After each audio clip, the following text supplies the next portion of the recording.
name is Fransiska. Professional and education background. Okay, maybe I just start from my university days.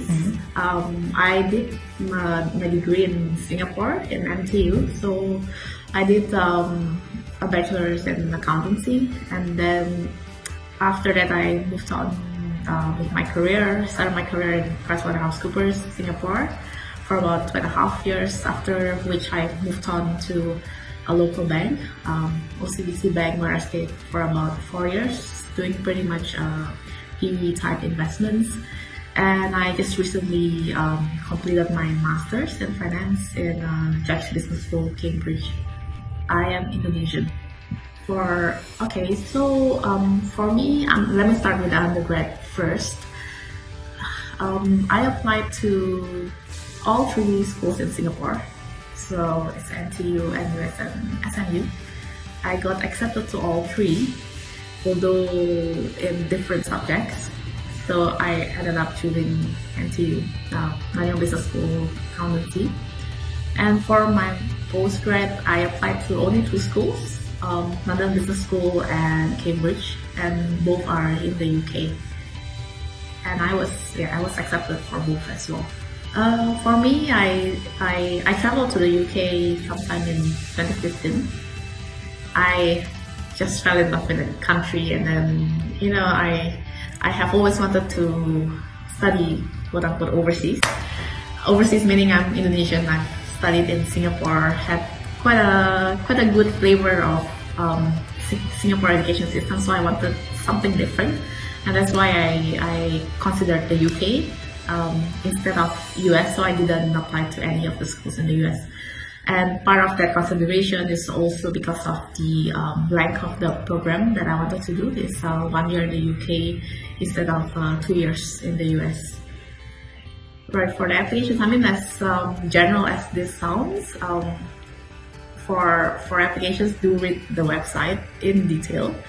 And I think it is helpful to spend some time reading about the schools that you're applying for, look at their values or their principles, and look at their graduates, people whom they feature in their websites.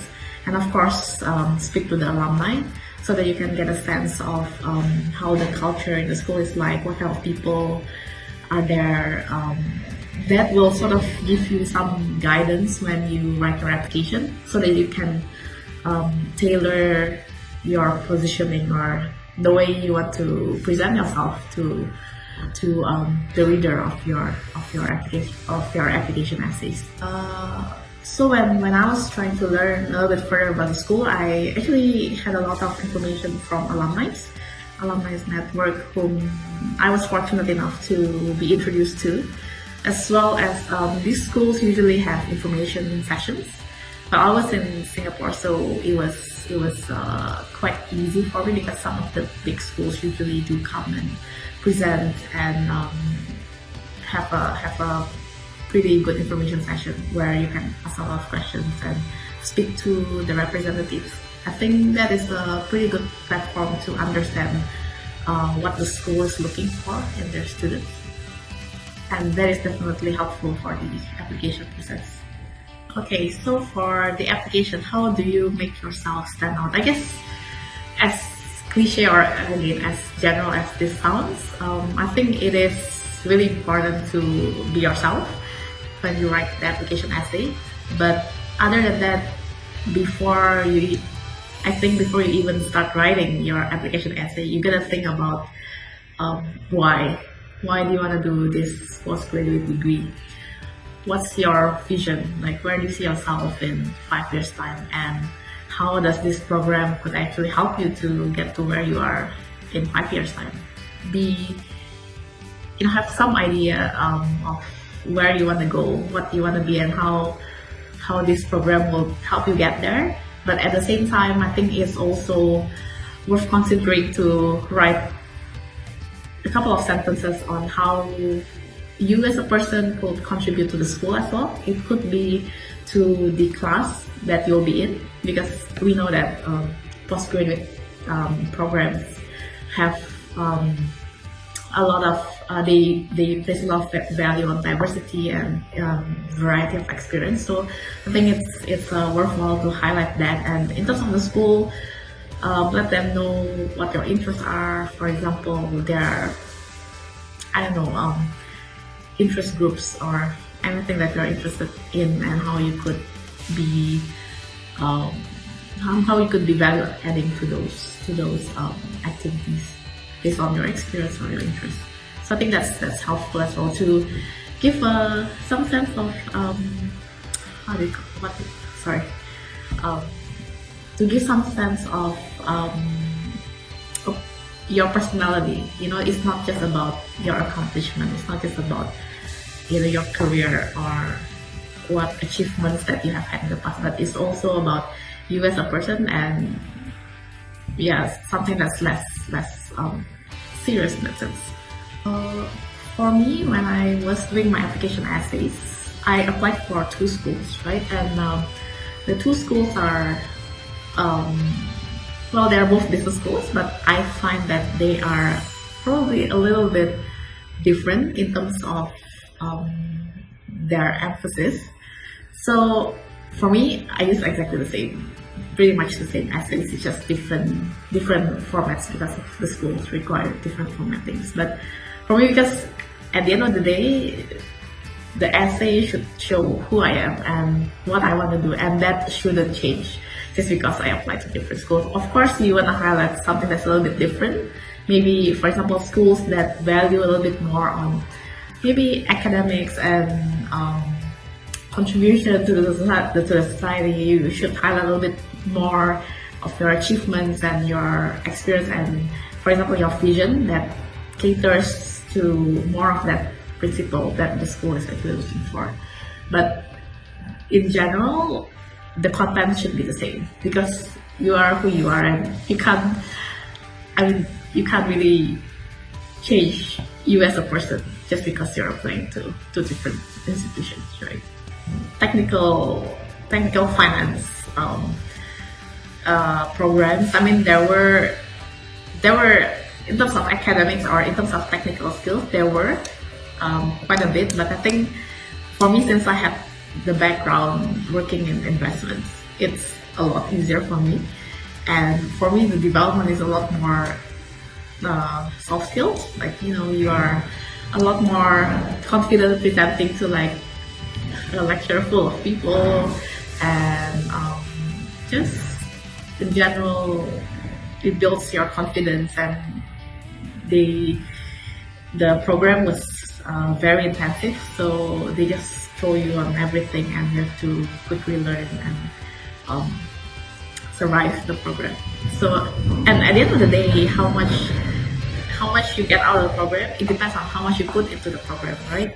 If you really want to learn about a particular topic, in Cambridge, the resources are amazing. So you ask your professor, then he will connect with somebody else, usually whoever it is, like the professor or some experts, or usually they have network of people who come to the school really often for visiting lectures. Then they'll just keep connecting you to people or resources, and I think it is really amazing in terms of the resources. And again, how much you get out of the program really depends on how much you put inside the program. So you can choose to study the minimum and pass, and in terms of technical, you get less, but of course you get a lot more fun. It really depends on what you want to get out of the program and how much effort you're willing to put into the program as well.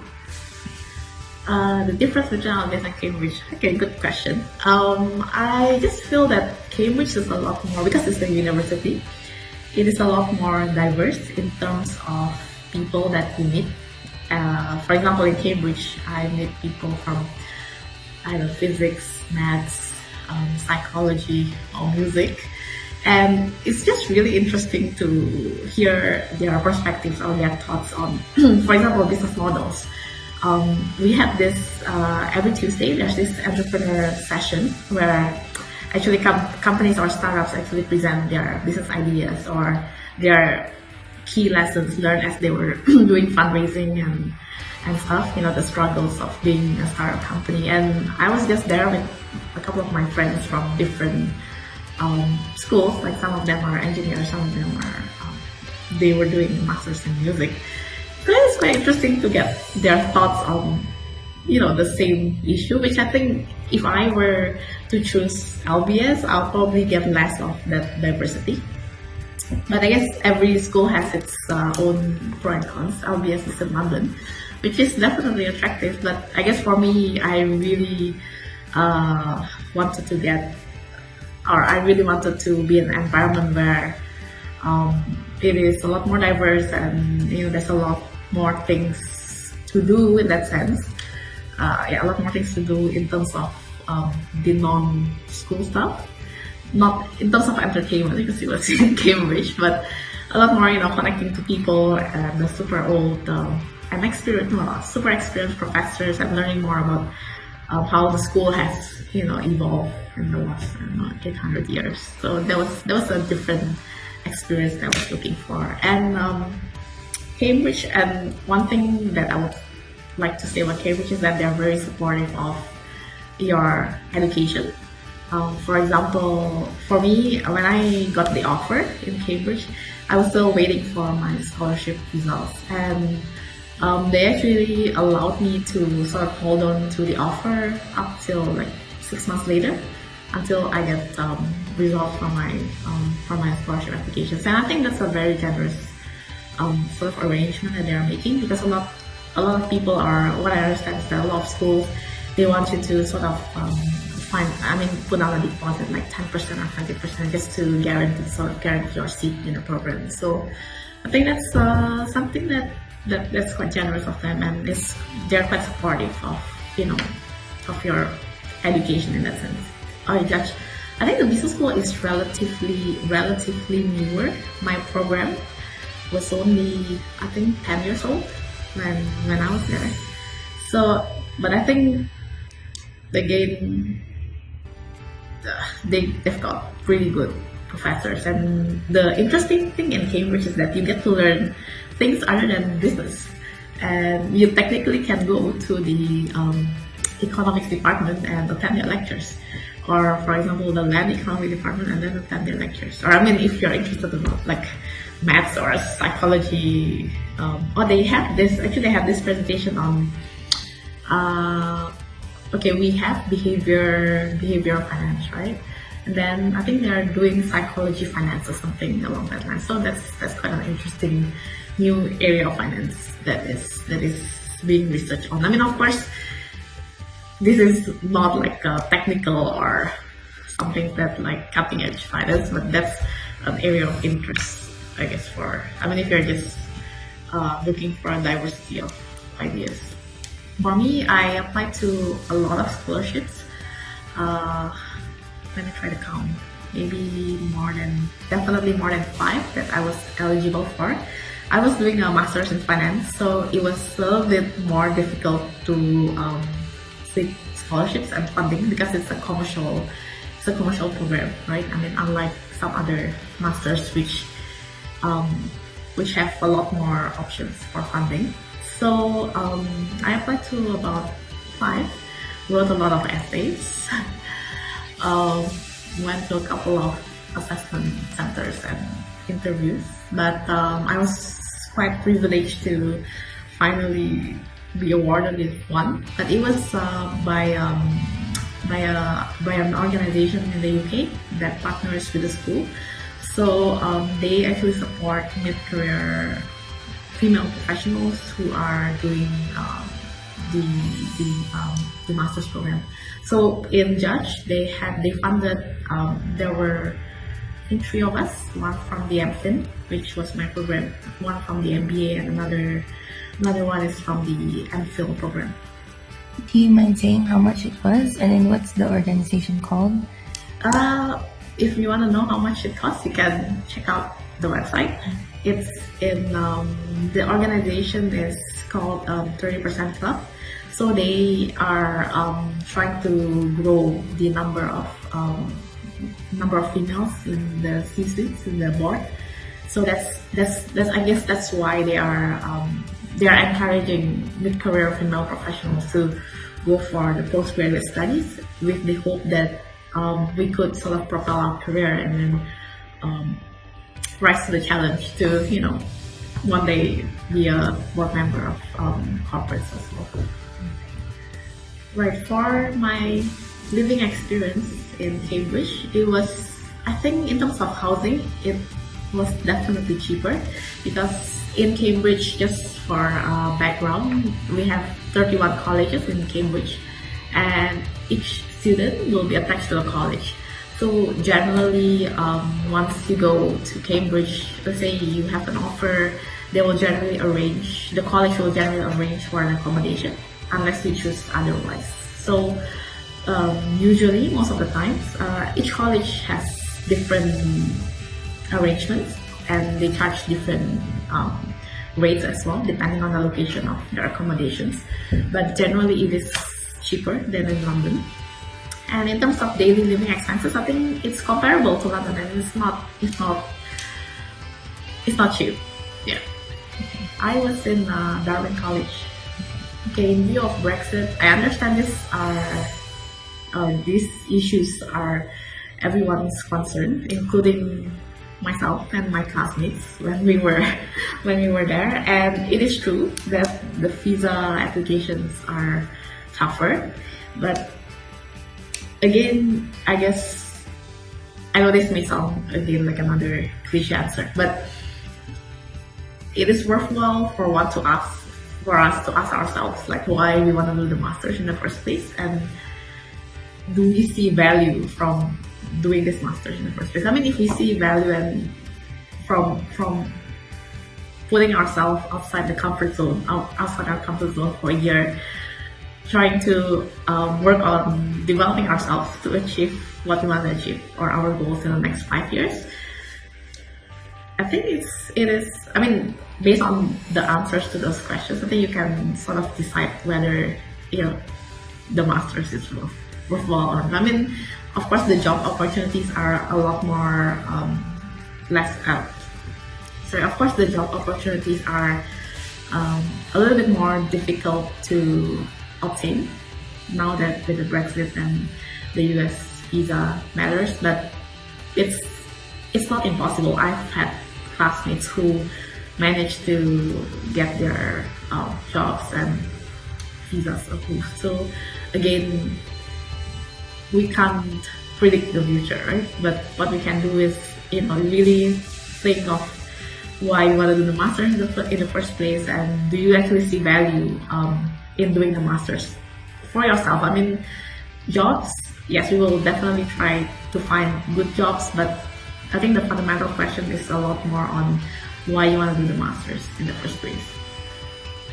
When I was doing my masters, I really enjoyed the role that I was doing before my masters, which was to do PE investments, and I really enjoyed it. And actually, I was looking at other sectors of finance, such as asset management and development finance, and maybe some roles in the project finance side. But I didn't. It's all those three sectors are quite aligned in investment, so I didn't really thought of switching to something a little bit more extreme, like derivative trading or the other side of finance. I currently work in investments as well, but for I currently work for a development institution, but in this investment function. If I had a chance to turn back time and do everything again, I think I would probably do the same program, because before I decided to take on this program, which was the post-experience MPhil in Jack's Business School, which I sort of knew that I wanted to learn something that's more specific, but I guess if I had a little bit more time, I wanted to do a little bit more learning on the data science and the digital side of finance and fintech and the new technologies. But the program was a little bit too short for that. Yeah. So for anyone who's watching this video, and if you're thinking to do either an MBA or MSc in finance or any other masters that requires a significant investment in time and effort and opportunity cost, because you have to, quit your job and do this full time, I guess it is really worthwhile to spend some time to really think about why you want to do the masters in the first place. The masters, yes, it is good to have, but I'm cognizant that it's not for everybody, and don't do a masters just because everybody else does. Because if you do that, and after spending so much time and effort, you may realize that it may not be the best thing for you. I mean, there are a lot of other personal development things that you can do. Take a short course in, for example, data science if you are really interested in data science, or do a course in fintech, or anything else that you are really interested in learning. So the MBA and the MPhil is good, yes, or any other masters is good, but my only advice is go in with the understanding that, okay, this is what you want to do, this is very highly likely gonna help you to get to where you want to be, and give your 100% in it. I mean, if for example, you're gonna do an MBA in the US, spend the time, research all the available schools and talk to the people, get a sense of how the people are in that school, because you're gonna spend 1 year or 2 years there, and I'm sure you want your time to be good, right? You want to meet people who share some similar values, but at the same time have different perspectives, and of course you want to enjoy yourself as well, because 1 year it may not be 1 year or 2 years may not be very long, but if you don't like the people whom you will be surrounded with, chances are you probably won't enjoy the time and the investments that you've made for the program. So if you have any more questions, please create a profile in afriendabroad.com.